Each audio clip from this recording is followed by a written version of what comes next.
Shalem, aleluia. Estamos na quinta parte dos mistérios da criação e quero dizer a todos, sejam bem-vindos ao grupo do Conhecereis a Verdade e a Verdade vos libertará. Aleluia. Neste canal, neste grupo, onde nós somos nascidos de Yahusha, que quer dizer salvação do Eterno. Estamos aqui mostrando pesquisas de estudos que já estão aí em matérias de livros, em matérias de vídeos, matérias de arqueólogos, assim como cientistas, falando deste assunto, um assunto sobre a criação, sobre a raça, as raças. E nesta quinta parte, nós vamos passar a falar,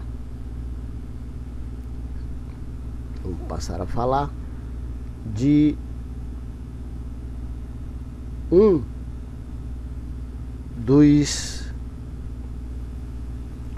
dos assuntos polêmicos, muito polêmicos, mas aqui nós vamos com coerência mostrar um canal de estudo que vai mostrar passo a passo de como as coisas surgiram, como as coisas aconteceram, como a humanidade se formou assim na Adamá. Vamos nesta quinta parte mostrar esse mistério do História Secreta do Brasil, História Secreta da Raça, onde nós estamos mostrando que o Brasil é o berço da criação da humanidade. Veja que legal, né? Vamos logo dar de entrada aqui. Vou deixar falar um pouco conforme o vídeo for rodando aqui, onde vai estar sendo feita a apresentação desse nosso canal, desse ilustre querido amigo. Ele não me conhece, mas é meu amigo no Facebook. Também eu sigo ele e acompanho todos os estudos, assim possível, né? Nem todos dá tempo de eu assistir, mas o que mais eu tenho enfatizado é sobre conhecer de onde você veio, quem você é, qual o seu propósito aqui nesta Adamá. E conforme ele for falando aqui, eu vou passando aqui as imagens do que ele está se referindo-se desta criação. Vai ser muito interessante assim, ok? Vou dando aqui uma implementada. É claro que eu não sei fazer vídeo, né? Eu estou aqui num notebook e não é um estúdio, mas espero que em breve pessoas vejam isso e conheçam isso e aperfeiçoem, né? Procurem assim mostrar até com mais detalhes do que eu vou mostrar aqui. Isso aqui é só um despertar, ok? Vamos lá, então fiquem todos atentos, sejam todos bem-vindos e tenham todos assim essa bênção através do Ruaial, que ele vem nos dar o esclarecer do nosso eterno Criador soberano Ial, o Criador de todas as coisas. Aleluia. Vamos nessa.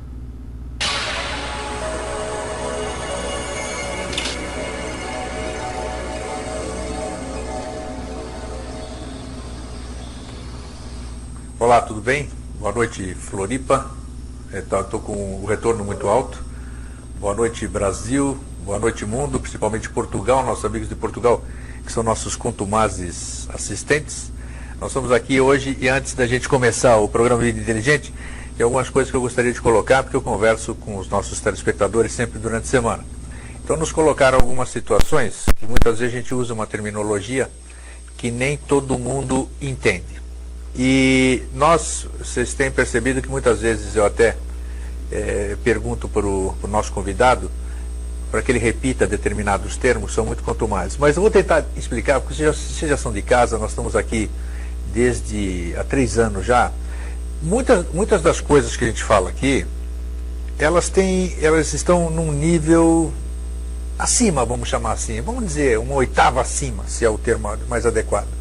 E às vezes o nosso entrevistado, isso aqui, as palavras, as coisas vêm numa tela mental, uma tela já quase pronta. Então como se fosse uma transmissão que às vezes a gente não pode ter interferência que a gente gostaria que tivesse.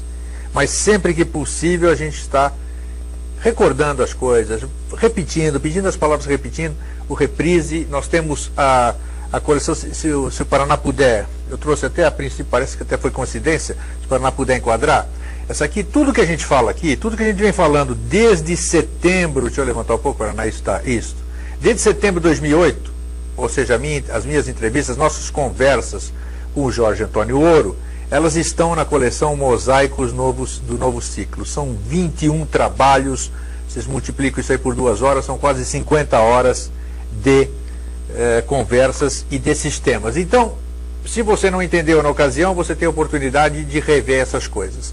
Você também tem através do nosso e-mail que você pode nos escrever, eu repasso para o Jorge. O Jorge nunca se negou a nos explicar qualquer coisa. Fora isso, você tem o telefone 3222-1137, que você pode nos interromper, perguntar, falar, olha, não estou entendendo, vocês poderiam repetir aquela coisa. Porque o nosso objetivo não é falar difícil aqui. O nosso objetivo é realmente levar conhecimento, falar sobre as coisas que outrora eram ocultas e trazer conhecimento. Nós queremos compartilhar conhecimento.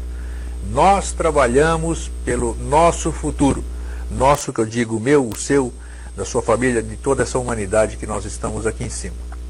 E hoje nós escolhemos um tema que nós estamos postergando há muito tempo, talvez pela própria complexidade dele. Eu não sei se isso já foi abordado alguma vez em televisão, em algum tipo de mídia, talvez na escrita, quem sabe? Talvez na escrita. Na radiofônica eu creio que não, e na televisão eu também creio que não. O tema de hoje que nós escolhemos é a história secreta do Brasil. O que é a história do Brasil? Você conhece isso aí que você aprendeu na escola, algumas coisas que você leu, e hoje nós vamos começar, porque é impossível a gente fazer num programa só toda a história secreta do Brasil. O que vem por trás desta grande nação, desse grande país, que vai ser, e aí já é, o berço da nova civilização. Para tanto também, estou falando muito no começo, para deixar o nosso convidado depois dissertar bem, nós tínhamos preparado, conseguiu aí? Meu Deus do céu, isso aí é boas notícias. Sempre a gente tem uma intervenção, então não preciso nem falar o que eu ia falar. Não preciso nem falar mais o que eu ia falar. Porque nós estávamos com um problema técnico e parece que foi resolvido. Então tá. Boa noite, Jorge. Eu gosto de ver o seu sorriso aí sempre. Não vai dar, não vai dar. O que eu disse para você? Vamos confiar, não foi isso? Eu confiar, puxa. Se a gente não confiar naquilo que a gente fala, naquilo que a gente professa, não vamos confiar no quê?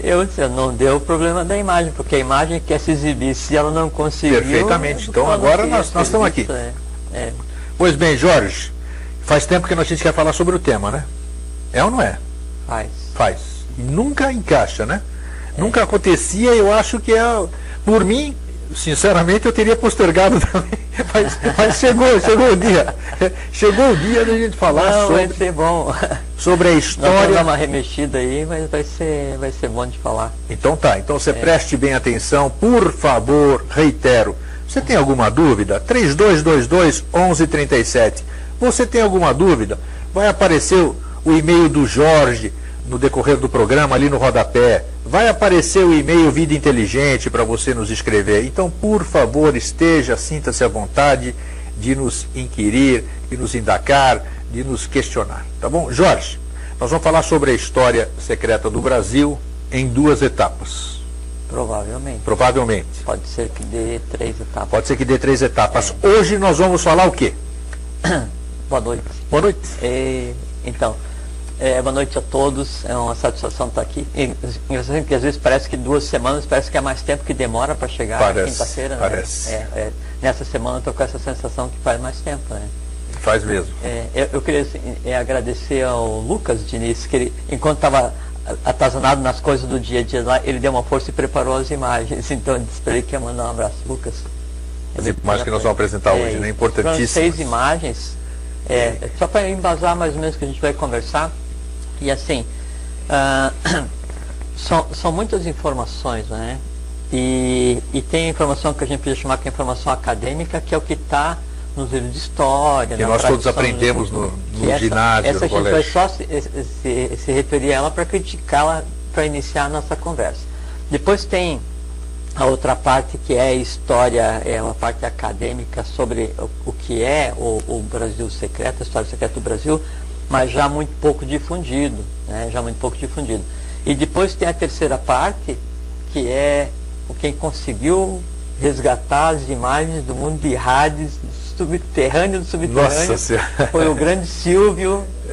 Um dia o Silvio tem que vir aqui para o pessoal ver essa nós vamos trazer ele aqui. Né? É só assistir o Floripa em Foco, que tem às 9 horas. É verdade, o Silvio está lembrando, logo após, Jorge, o nosso programa tem o Floripa em Foco, que é o telejornalismo da TV Floripa. E é o Silvio? É o Silvio que apresenta, ele aparece bem, ele é o repórter, então vocês vão ver quem é o nosso anjo da guarda aqui, quem é que nos assessora, e também tem o Fernando, e nós temos aqui no estúdio hoje, só para aproveitar para agradecer a presença também, o Marino e o nosso querido irmão Alvin estão aqui presentes no nosso estúdio. Você também pode estar, basta nos telefonar e você vem aqui e assiste o Vida Inteligente ao vivo. E um grande abraço para o Nuno também, lá em Sines, Portugal, nossa querida terra lusitana, a qual faz muita influência na história de hoje. Porto dos Galhos, derivado Dito tudo isso, derivado da Atlântida direto, né? Ficava tocando lá um tempo para vir para cá. Bom, então a gente tem três tipos de informação: o que seria o acadêmico, né? Depois o que seria o não oculto, mas também não usual, não revelado, intencionalmente, para deixar o Brasil na situação como está. E teria a terceira parte, que daí sim, aí a parte oculta, né? A parte esotérica, a parte secreta, né? Da história do Brasil e da história do mundo, que o Brasil é a história do mundo. Então nós vamos, já que a gente vai fazer, vamos fazer bem feito. Então nós vamos abordar todas essas etapas. Então, hoje, eu acho que dá para a gente conversar desde a Atlântida, né, até aí a chegada dos fenícios no Brasil, até a fundação do primeiro sistema geográfico oculto no Brasil, que é por volta aí de 850 a.C. 850, então hoje nós vamos falar até 850 anos de Cristo referente ao Brasil. Então a gente vai começar de 2 milhões de anos antes de Cristo até 850 antes de Cristo. Até a gente desce até um pouquinho, mas sempre AC, não vamos entrar nunca na que seria a história moderna do Brasil e tampouco o que seria o descobrimento. Esse a gente então aborda nos próximos programas. Nos próximos programas, exatamente, conforme a gente for falando.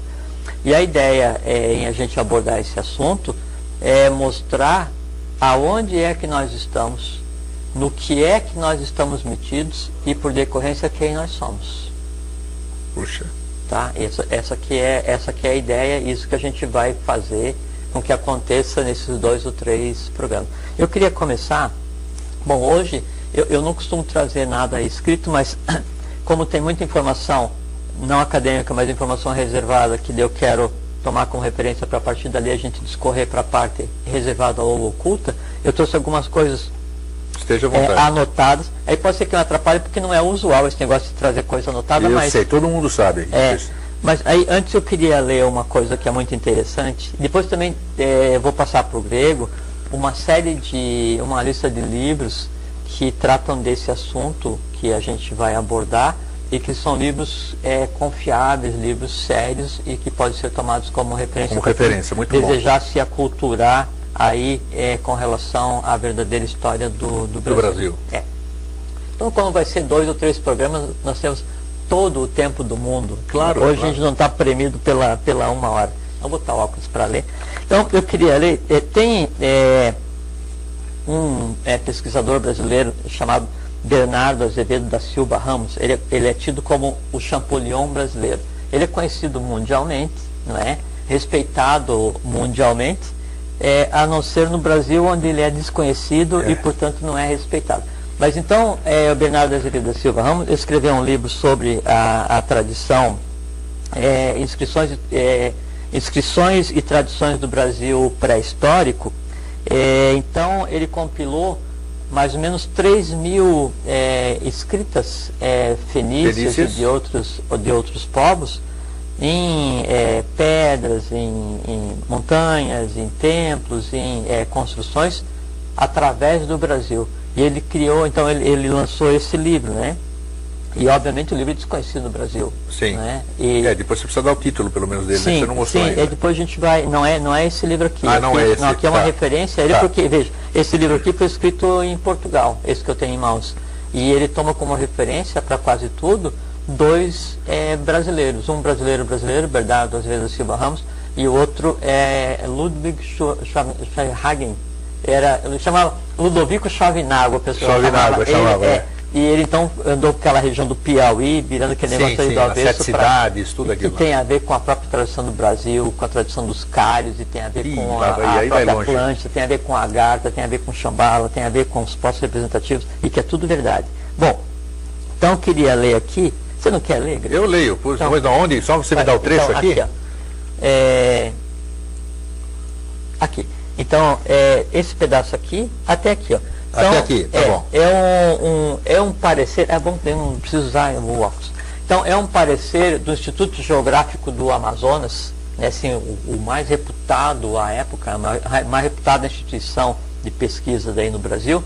Então, eles analisaram o trabalho feito pelo Bernardo Azevedo da Silva Ramos, né, e emitiram um documento, né, para referendar ou criticar esse livro, né? E isso aqui daí tem esse parecer. Daqui até eu vou ler aqui para vocês. Parecer. A Comissão de Arqueologia, examinando o trabalho apresentado pelo coronel Bernardo de Azevedo da Silva Ramos sobre inscrições e tradições do Brasil pré-histórico, considerando que, isolados os símbolos das inscrições exibidas, correspondem eles a caracteres de alfabetos fenício, grego, paleográfico, grego de inscrição, hebraico, árabe e chinês. Que a coordenação dos caracteres forma palavras. Que a sucessão das palavras assim representadas forma sentido. Que a autenticidade das inscrições é assegurada, ora por fotografias, ora pela autenticidade das obras de onde foram extraídas. Que as tradições referidas no trabalho estão vulgarizadas por autores cuja competência não se pode contestar. Que os desenhos da cerâmica representada nesse trabalho correspondem ao estilo grego. Que esses desenhos, pela sua precisão e simetria, jamais poderiam ser feitos pelas tribos indígenas existentes no Brasil por ocasião de sua descoberta. Que aquelas inscrições foram indubitavelmente produzidas por mão humana e hábil. Resolve julgar o aludido trabalho digno de ser aprovado e aceitas as suas respectivas teorias e conclusões. Manaus, 4 de maio de 1919. Continuando uma proposta.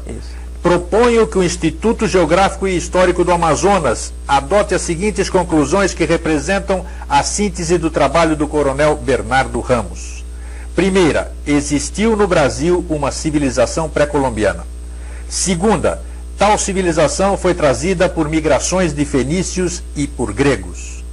Terceira, essas migrações remontam a uma antiguidade maior de 800 anos antes da era cristã. Manaus, 4 de maio de 1919. Então, essa era a primeira referência que eu queria dar, para ver o seguinte.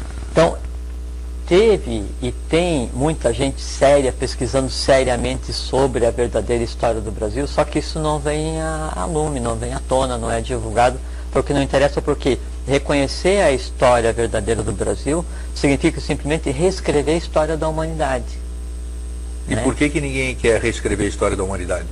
Porque aí teria que mudar uma série de coisas com relação ao que se conceitua como o poder estabelecido e os direitos e deveres de cada cidadão. E aquelas histórias que nós já falamos um monte de vezes aqui, subjugação, todas essas coisas. Sem dúvida, sem dúvida. Porque se diz que o Brasil foi povoado por autóctones, quer dizer, pessoal que se criou e apareceu por aqui, por alguns que migraram da Polinésia, desceram pela América, vieram e tal, e esses todos como decorrentes, como descendentes dos homens de Neandertal, de Cro-Magnon, o que é uma... Aquelas primeiras.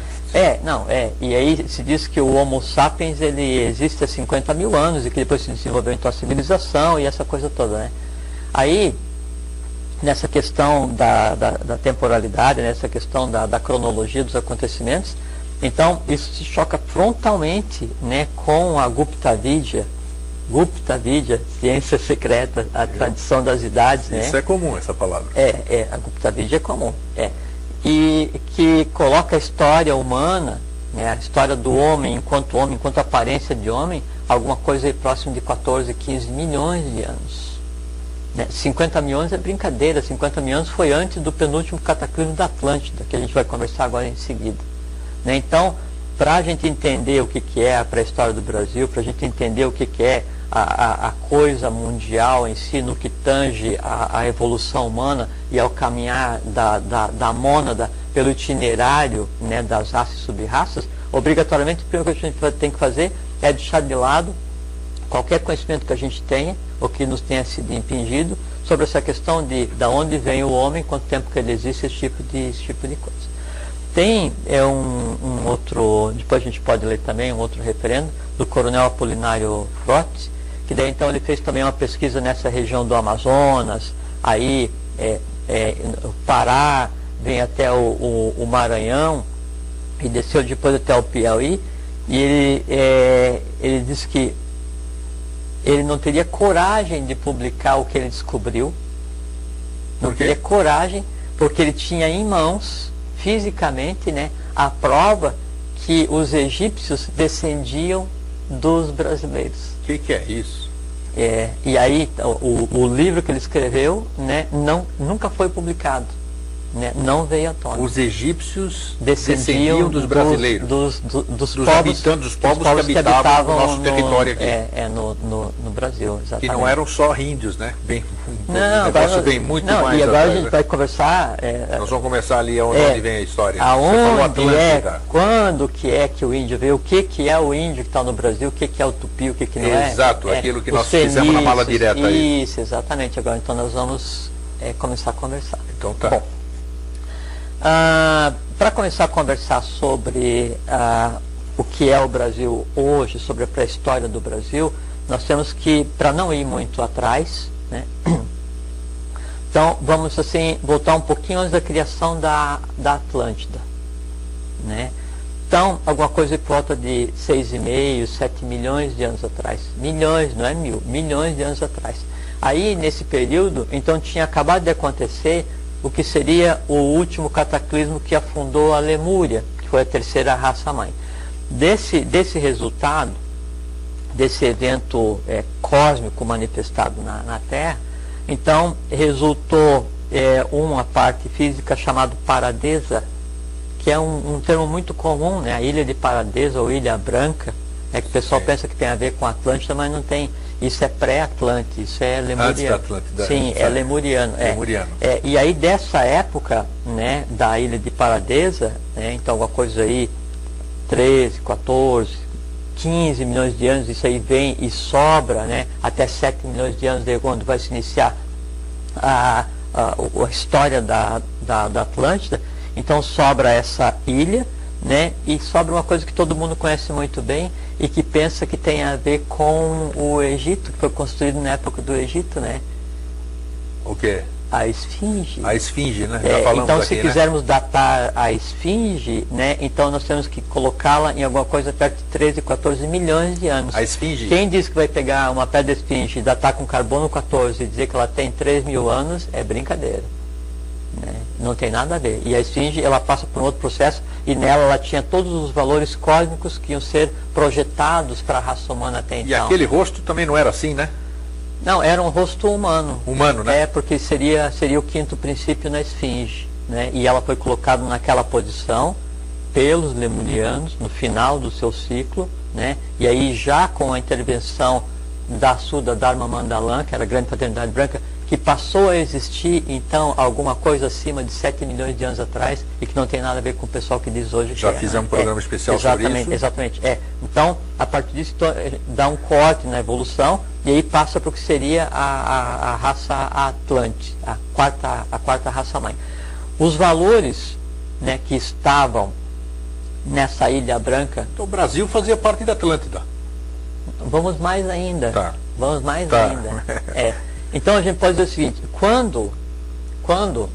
então vamos voltar um pouquinho antes da Lemúria, então, já que a gente vai tocar vamos voltar. onde é que apareceu Vamos o Brasil. pegar o fio da meada ali. Então o fio da meada é quando a Terra ainda era ígnea. Ixi, aí também não precisa ser tanto assim, não, É, né? ué, Aí já estão já Não, tá pegando fogo aí, não, né? mas a Terra ainda era ígnea, então está se desenvolvendo a primeira raça mãe, né?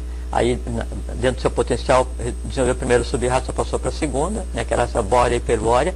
Quando chegou da bórea para a hiperbórea, que então começou a solidificar a Terra, a primeira camada, a primeira terra a emergir, a ser sólida, a ser cristalizada, foi o Planalto de Goiás. Que é isso? Nossa Senhora. Nós pisamos hoje, isso que a gente chama de continente, esse país, né? Nós pisamos hoje simplesmente a primeira camada de terra, a primeira terra sólida do nosso planeta. Que é isso? Né? É o que de mais antigo Planalto existe. Central, onde está o nosso governo, não. onde Juscelino fez, toda aquela história dele com os egípcios. E depois, e não é por coincidência, Não. você imagina assim, então daí o Planalto Central de Goiás foi a primeira região sólida do planeta. Então você imagina as consciências que habitaram aí. E tinha a ver com Paradeso, tinha a ver com a grande Por fraternidade isso que tem uma branca. energia fabulosa aquele lugar Tem ali. a ver com a Agartha, tem a ver com Shambhala. Shambhala nessa época estava na superfície com outro nome. Que é isso? É. Agora sim, Não, finalmente, nós né? estamos começando. Demora 57 anos, eu aprendo que eu pego uma resposta que eu preciso. Então, não, e vamos mais, aí você veja só. Então, seria coincidência que então, né, Você nessa sabe bem o que você falou, acabou de dizer aqui, né? Primeira parte sólida do planeta, foi nosso Planalto Central. Goiás. Vocês ouvirem direitinho aqui também. E assim, e a coisa assim, quando a lava ela toma contato com a superfície e depois ela é submerge ou volta, ela adquire determinada textura. Quando a lava toma contato com a superfície e nunca é molhada, ela toma uma outra textura, vitrificada. Sim. É vitrificado. Né? E é ali que quando passam os satélites, então tem aquela interferência, fica branco, eles não conseguem ler, porque ali foi a primeira... uma luz saindo de lá, e todo mundo fala, tem cristal que não acaba mais, 8 metros de profundidade, uma camada de 8 metros de cristal. Porque isso que eles dizem, né? Porque na verdade ali é outra história ainda, né? Meu Deus, não conta nada por enquanto. Então você veja que daí ali, aquela primeira parte, é o umbigo da Terra. É o umbigo da Terra. Já valeu, para mim já valeu o programa de hoje, já valeu para mim. Então tudo bem, voltamos a 15 dias. Mas essa, tem mais. A explicação, meu Deus, por que eu tenho tanta ligação com aquele lugar? Foi um lugar, eu já falei aqui, foi um lugar, eu chego lá naquele lugar, eu sou uma pessoa dura não, eu sou uma pessoa boa, mas eu tenho dificuldade em expressar as minhas emoções. E Alto Paraíso, que eu fui 33 vezes naquele local, eu chegava lá, eu desandava a chorar. Eu sentia a temporalidade. Sabe o que é que você não tem ideia de tempo, espaço, não tem fome, você não tem família, você não tem nada. Você só quer saber daquele lugar e daquilo que você está experienciando naquele lugar. E Alto Paraíso, para quem sabe, Chapada dos Veadeiros, fica exatamente no Planalto Central. Então, só o que eu ouvi hoje já... E você veja assim, né? Então só vamos avançar um pouquinho no que a gente vai conversar. Quando mais tarde, depois do terceiro cataclismo Atlântico, então a Atlântida se dividiu em 7 cidades-estado, né? Na verdade eram 10 porque a sétima valia por 3, né? Sempre para dar a soma das colunas. Então ela tinha 2 capitais, né? Uma capital que era o poder espiritual, que era a 8ª cidade, que era a própria Agartha na superfície, né? E a 4ª cidade Atlântica, que é a cidade dos telhados resplandecentes, o Eldorado, buscado por já fizemos todas programa as aqui falando sobre isso. Sim. Ele era o que seria a cidade-estado dos Turânios, né? E ele pegava exatamente do meio de Goiás até o fim do continente americano do sul. Então, então, o Eldorado, a cidade dos telhados resplandecentes, né? Ela foi construída dali até onde é hoje lá, Macapá, Guiana, ali para cima. Né? Então, era um continente, era uma cidade-estado nessa região. E por que eles vieram construir isso ali? Por quê? Porque era o poder temporal da Atlântida, em equilíbrio com o poder espiritual, sinarquia na face da Terra, Agartha na face da Terra. Então tinha que ter o equilíbrio da força, e essa força representava simplesmente o quê? Um tratado, que é como hoje ainda é. Nós representamos, e algumas regiões do Brasil e do mundo representam, como se fosse um tratado assinado entre todos os seres que já trabalharam em função deste planeta, né? E aí vai desde a época da Lemúria, desde a Grande Fraternidade Branca, e isso tudo então vitalmente está centrado, né, no Brasil. Eu queria corroborar o que você acabou de dizer, que eu me surpreendi, fico feliz, nem sei como é que eu me sinto, se eu estou feliz, se eu estou surpreso, o que foi, não interessa. Mas eu levei, certa ocasião, levei uma geóloga, porque eu promovia excursões daqui até Alto Paraíso, saímos de Florianópolis até Alto Paraíso, 4.200 quilômetros e de volta. E numa ocasião foi a geóloga e ela viu, porque lá naquela região você encontra conchas, você encontra fósseis, você encontra de tudo. E as camadas de terra assim, geologicamente, mostram que já foi oceano ali, já teve tudo. No entorno ali, exatamente. Na região do Goiás, tem uma região que jamais submergiu. Então, mas ali tem... ela fez os exames lá e toda essa coisa, conhece, né? Um geólogo conhece Você as camadas. encontra concha no deserto do Saara, no Lago Titicaca. Tem do período que ela disse do pré-cambriano, sei lá como é que é o nome dessas coisas. Ele disse que é coisa antiga, antiquíssima realmente naquela região. E você acaba de corroborar isso. Se você considerar que daí esse foi o primeiro local que aflorou, que se transformou em sólido, e que daí habitava ali a segunda raça-mãe, então a gente tem que colocar uma coisa aí próximo de 110 milhões de anos. O que é isso? Entende? Entendo. Então, bom, então para ver a importância do local onde a gente está pisando. E aí, então, isso foi preparado para o que está acontecendo agora. Né?